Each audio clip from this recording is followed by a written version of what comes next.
Have you ever stayed with someone not because of who they are, but because of who you believe they could become? Have you ever found yourself saying, they just have so much potential, while secretly ignoring how they actually treat you day to day? If that hits a little too close to home, this video might just change how you see your relationships forever. Because most of the time, when a relationship like this ends, you're not heartbroken over the reality of the person. You're heartbroken over the fantasy you built around their potential. The version of them that would finally learn to communicate. The version that would heal from their past. The version that would finally commit. The version that would choose you, fully and without hesitation. But here's the uncomfortable truth. You fell in love with the possibility, not with their consistency.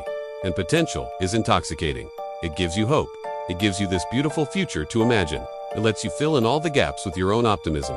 And when someone shows you these little glimpses of who they could be, super affectionate one day, then cold and distant the next, your brain locks onto those highs.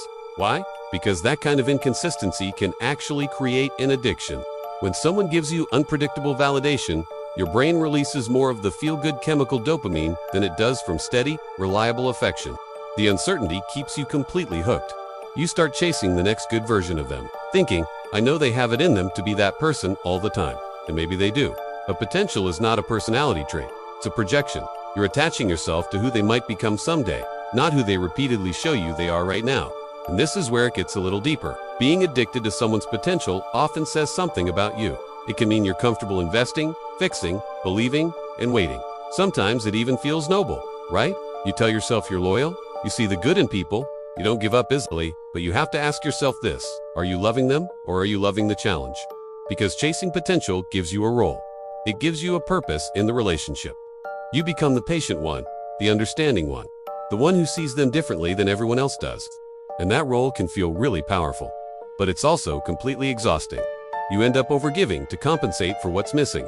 You start lowering your standards because you're so focused on what they could be. You tolerate behavior that doesn't align with your needs because you emotionally invested in their future self. But relationships don't work with future selves. They only work with present behavior.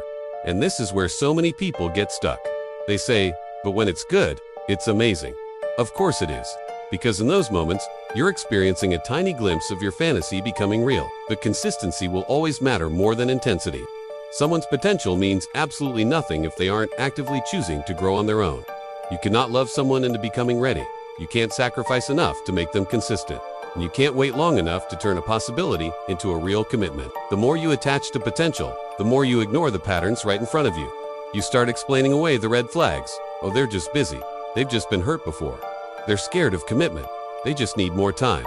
And while empathy is a beautiful thing, it becomes self-abandonment when it constantly overrides reality. Here's the shift that changes everything. Stop asking, who could they be? And start asking, who are they consistently showing me they are? Because potential is just your imagination. The patterns are the truth. If someone repeatedly disappears, avoids serious conversations, gives you mixed signals, or fails to show up for you, that is who they are right now. And right now is who you're in a relationship with. Not someday, not maybe. Now this addiction to potential also connects to a fear of stability. If you choose someone who is fully available, consistent, and emotionally mature, there's no mystery to chase. There's no project to fix. And sometimes, for some of us, stability feels unfamiliar, even boring. So chaos disguised as potential feels exciting. But excitement is not the same as compatibility. And intensity is not the same as intimacy. Real, healthy connection feels steady. It feels safe. It's predictable in the best way. It doesn't make you constantly question where you stand. If you always feel anxious, confused, or like you're auditioning for the role of being the one, you are likely attached to potential. Because potential keeps you waiting. And waiting keeps you emotionally invested without requiring the other person to actually step up. Here's the hard truth you need to hear. You can see someone's potential without making it your responsibility to fix them. You can acknowledge their good qualities without signing up for their unfinished work. And you can walk away from who they could be in order to honor what you actually deserve right now. Because love isn't about imagining the best version of someone. It's about choosing someone whose present actions already align with your standards. The potential is powerful, but your peace comes from reality. And the moment you stop dating someone else's future and start evaluating their present is the moment you finally break the addiction. Thank you so much for watching. If this resonated with you, please subscribe for more content like this. See you in the next one.